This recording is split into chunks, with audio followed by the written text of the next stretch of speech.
Deschutes National Forest in particular seems to be on a rampage, even though the public really values large and old ponderosa pine in particular out here.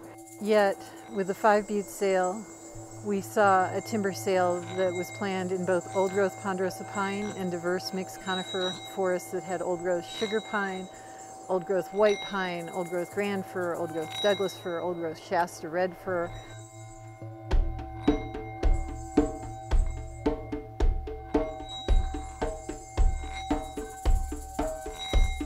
But that means the trees that are marked orange are to save and everything else will be cut. So in other words, they are planning to cut it.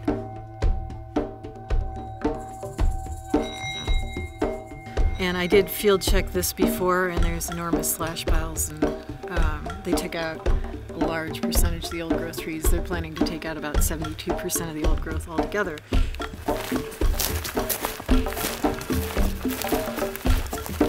They are effectively logging 2/3 of the entire Lookout Mountain experimental forest.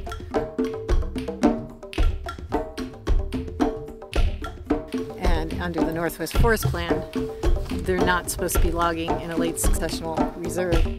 They artificially narrowed the purpose and need of the projects so that only this study's design would be considered part of the purpose and need. So that's a basic violation of the National Environmental Policy Act. So that should have been enough to stop the sale in itself, I think. But it didn't. So that's why we're here. We went through the entire legal process with the sale, where we used volunteers to field check all the sale units over a period of time, and then we wrote comments and submitted survey sheets and photographs of the habitat conditions in the sale units and wildlife sign we saw, like fresh pileated foraging and the tree species composition, and measured the old growth and everything. They're claiming that this sale is necessary, or this series of very lucrative old growth timber sales are necessary to decrease the risk of uncharacteristic wildfire insects and disease. And yet it's very healthy forest. It hasn't been significantly disturbed since 1845.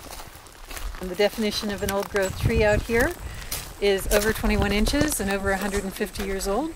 So this is what would be called a legacy tree. It's hundreds of years old. It provides important carbon storage to help avert climate change, nutrient recycling when it falls down on the forest floor. This kind of large diameter tree is what's largely missing. Then when we couldn't negotiate with them, we took it to court, but unfortunately we lost. Yeah, and those two like what look like mounds, those are slash piles.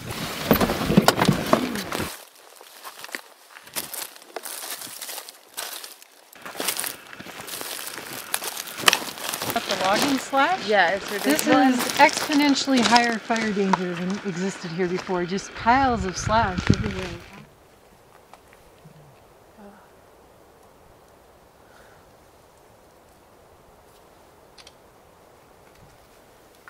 There is always been a lot of peace up here, but the peace was alive. And this kind of silence, it doesn't feel alive. There's no movement in it. You'd hear the wind in the trees, you'd hear things moving against themselves, you'd hear birds and squirrels.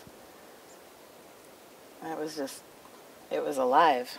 You can see that they had a good rate of growth. There's no problem with how these trees were growing. And one of the arguments in the environmental impact statement is a decreased rate of radial growth within the last decade or so. Well, that's totally normal for big trees. They slow down and they grow at a decreased rate. There's nothing unhealthy about that.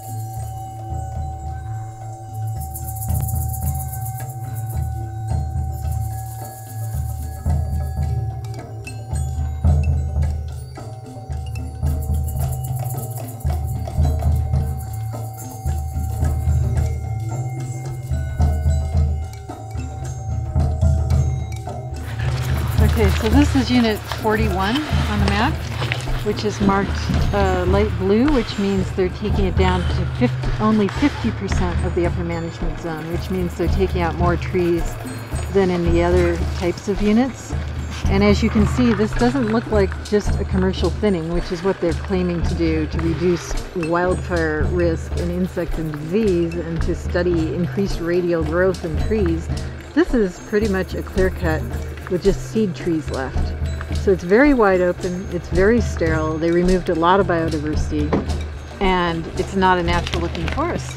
It's not natural for the site. This site is a pretty productive site and should have many more trees than that. Reducing the forest to very sterile, wide open pine plantations and removing some of the last old growth and the trees that are about to become old growth. So these are some of the trends we're seeing on the Deschutes National Forest. And if anything, they made it more wide open, hot, dry microclimate where the wind would move through very swiftly and carry a fire. And after this phase has passed and there starts to be regrowth of the shrubs and small trees, this is going to be more flammable than ever. When it had a lot of bigger, mature, and old growth trees, those are more resistant to fire. My group, Blue Mountains Biodiversity Project, monitors 4 national forests, including the Malheur National Forest, the Umatilla, the Ochiko National Forest, and the Deschutes. It's a volunteer-based organization.